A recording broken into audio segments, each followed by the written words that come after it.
Hey there everybody, Grimmy here with another video review, and today we're actually going to be looking at the Kotobukiya compilation of the Zoids high-end master model kit Genobreaker Raven version. And this is one I have been looking forward to for a while. I was a fan of Zoid's Chaotic Sentry growing up. Used to watch it every morning before I went to school. And I actually liked Raven's character. You know, the crazy kid who was better with piloting than anybody else in the entire show, except for maybe Van. So, getting this monster is a real treat. And when I saw this on that show, it was very impressive. But anyway, enough nostalgia reminiscing junk. The packaging is done very nicely. You got this beautiful box art featuring the Genobreaker tearing up a couple other Zoids, and excuse my stuttering a bit. A little gushing here. But yeah, the box art features the Genobreaker tearing up a few Zoids, ready to fire its charged particle cannon, which is very nice. You got the name of the model on the bottom, Takara Tomy logo. Signification that this is the 35th model. Or is it the 34th? Huh. I don't know. But here you got this other logo, which is, Mercy Rabbit, who did the illustration. Very nice. And, yeah. You know, on the sides you got another picture of the Genobreaker. A lot of Japanese writing that I cannot read. Nice shot of the toy, or model. Yeah, this is a model, not a toy.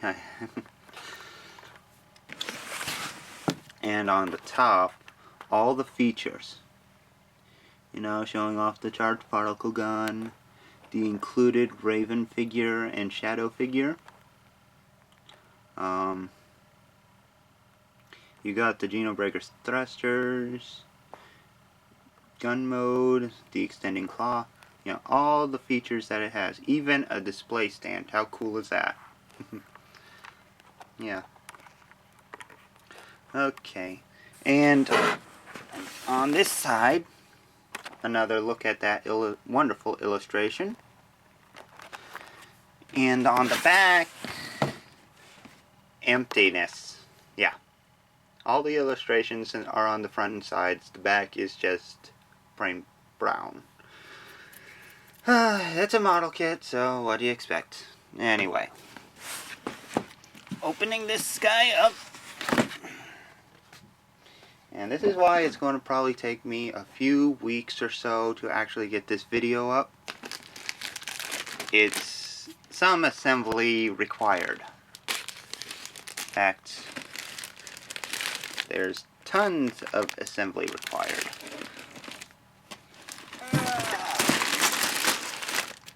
Tons and tons of assembly required. So, right now I'm going to tell you, only buy this if you like to build stuff. If you don't want to do any work, do not buy this, because it will take forever to build. At least I think so. I'm debating on whether I want to do a recording of the building or not, but I'm not sure. We'll see. You'll probably know before this video is up. So, if it was, hope you enjoyed it. If not, sorry guys, but this is going to be a lot of work. Okay, so Time to hit the time machine, go forward into the future, and see this thing built. Alright, now that we got the Genobreaker put together, out of the box, completely assembled, but not painted or anything. Sorry I couldn't really do a build video on it, but this took me 3 days to put together, so yeah, it's a complicated one. But it's pretty cool. Lots of gimmicks and articulation points, so it's very posable. Like, you got joints in the neck, in the head, you got mouth, the gun barrel moves. So yeah, you've got a lot of joints there, and as you can see, it's actually pretty well detailed. I went for the blue eyes, although it's not showing all too well. You got a joint here in the nose bit, although this pops off rather easily, so you might want to be careful.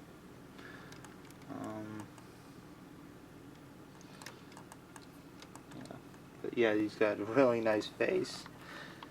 Yeah. He's got posable arms.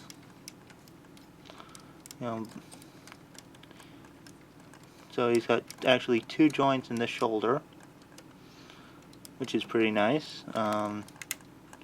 He has some swivel above the elbow joint. He has ball jointed wrists and posable talons, which are very, very sharp. And these things will puncture your skin if you're not careful. And this one's movable too, and it's also very sharp. But yeah, be careful handling the talons. Let's see. The legs are also very posable. You got 2 joints right at the thigh, so it's kind of hard to see the 2. And since this is a model kit, yes, he does break rather easily. One moment and I'll get him back together. Okay, and we're back from that somewhat embarrassing scene. Sorry about that. Model kits are very delicate, so they fall apart easily when you're trying to pose them, so you gotta do it very carefully. Let's just move this out of the way. We'll get onto it though. As you can see, this also has a few joints right here where these battle claws are. You got 3 hinges, a swivel around for up and down movement, and a swivel here at the claw itself. And these 2 blades will actually come out to form like a scissor-like claw, which is pretty cool.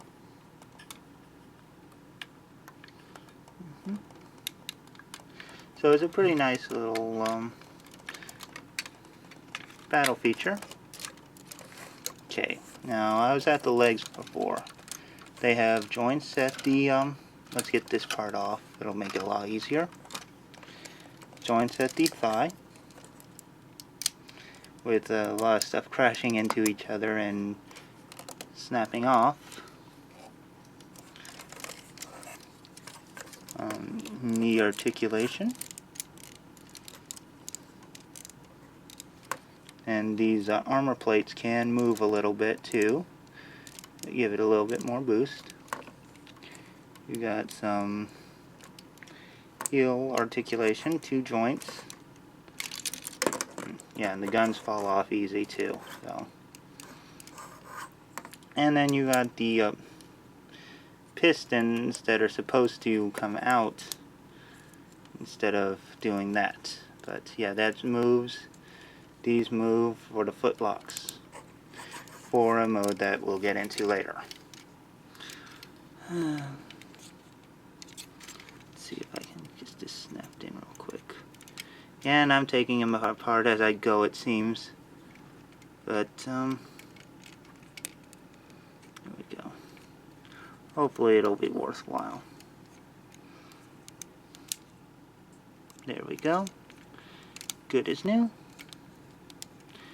Yeah, if you leave them in one spot for too long, the joints kind of stick. But yeah, that part's good as new.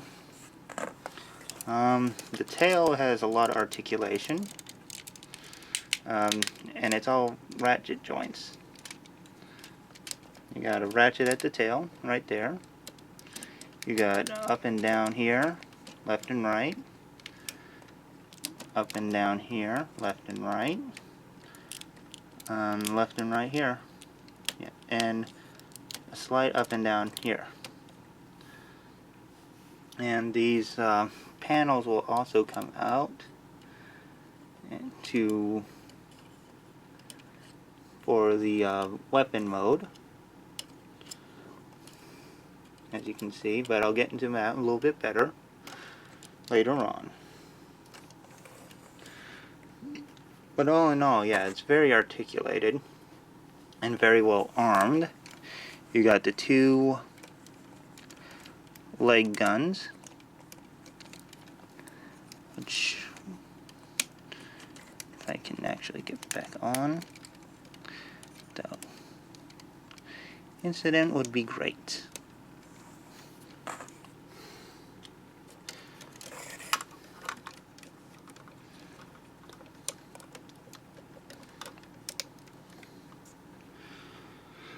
You got the battle backpack with thrusters.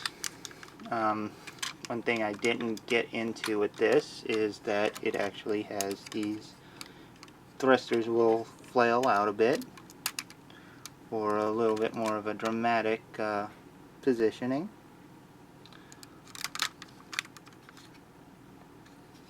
And that just pegs onto the back.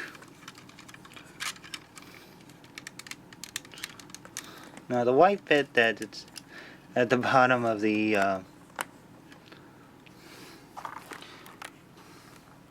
that white bit at the very bottom of the battle pack is actually supposed to be part of the Genobreaker. It just popped off very easily. I'll probably have to go back with some glue. One thing I just noticed, Genobreaker also has toe articulation. So you can actually get his toes going too. So this guy's very poseable. Now he has one more weapon mode, which I'll get to later, but first I want to show off his accessories. Along with what you see here, you also have this pop-out compartment. That will actually be the pilot seat. But you got that comes off, revealing a small Raven action figure, well, little minifigure, as well as a Zoid core with Shadow, the organoid attached to it, which is pretty nice. Nice attention to detail. Now if you don't like having Raven in there, you can easily swap out with a generic white pilot that fits in perfectly. Of course, personally, I don't see why you would want that little generic guy, but, you know, that's just me. And this cover goes right on top, and it just slides into the Genobreaker's chest. Like so. Oh.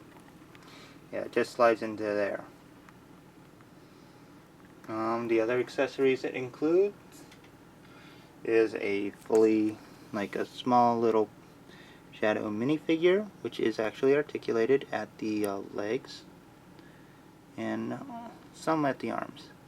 Although it's a very soft plastic, so it doesn't move easily. And you also get a standing Raven figure. which should be pretty much to scale with the Genobreaker itself. So as you can see, that little figure goes with this big monster. That gives you an idea how big the Genobreaker is meant to be.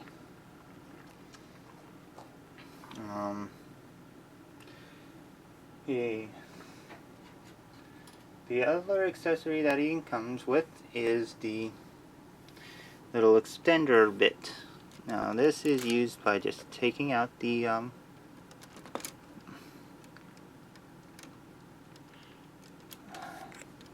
ball joint for the claw, which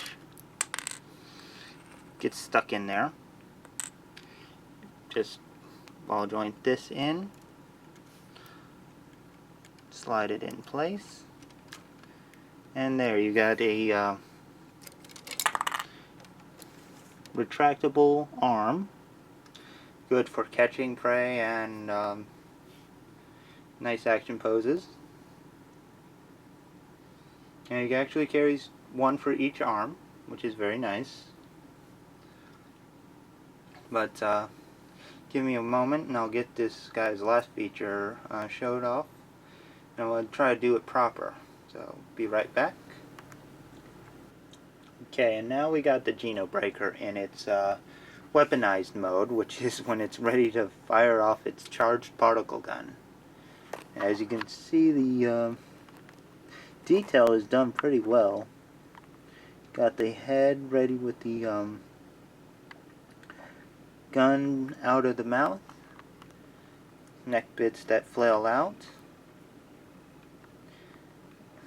You got the foot locks down, and I do like the way that they piston in and out. I thought that was a nice touch.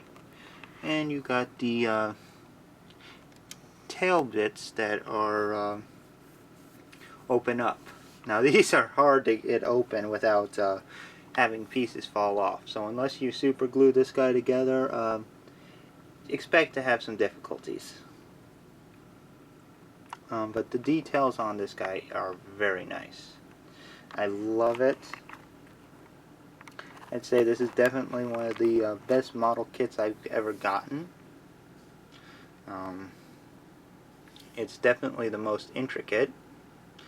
I mean, there are probably a few hundred pieces, and this guy really does do a lot.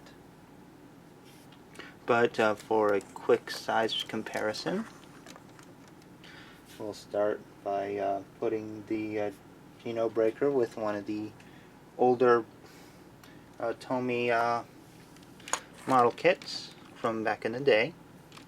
This is the Berserk Fury. As you can see, the Genobreaker is actually a little bit bigger and bulkier, but the head on the older one is actually bigger too. So it's kind of hard to say which one was actually the bigger type.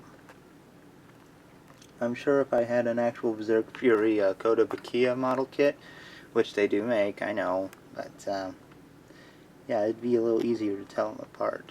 But yeah. Take a quick look at the pilot figures.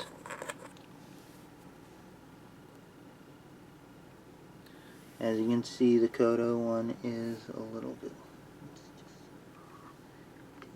light. As you can see, the Koto one is a little bit more intricate. You actually had to assemble them, but they're about the same size. So the scaling is actually pretty good. I can definitely see these two model kits sitting together on the same shelf and no one knowing the difference. But yeah, it's a very nice scaling. But for a more comparisons, here's a Gundam Wing 0-1-100 scale. So you can see that they're actually pretty close together. If this guy was on 172nd scale, I think it was, he'd actually be smaller. So yeah, this guy is a massive bot, or meant to be. And just for one size comparison that we probably will have a lot of people familiar with, here's Classics Optimus. So as you can see, yeah, he's a pretty big dude.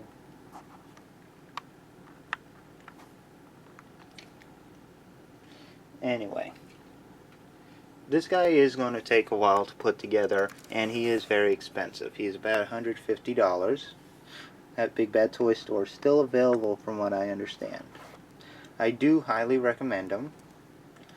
He comes with decals that you can actually accentuate some of this stuff, and you can paint him as well, which might be helpful. I did neither of those because it took long enough just to build the thing. But anyway, yeah, I highly recommend this one. If you got a lot of time and a lot of patience, you'll enjoy this. Otherwise, you may want to pass on him for something that's already built. But anyway, I hope you guys have enjoyed the review. Again, sorry about breaking this guy in half in front of your very eyes. But thankfully, model kits are easy to put back together. Anyway, I'll see you guys later. Have fun, and bye-bye.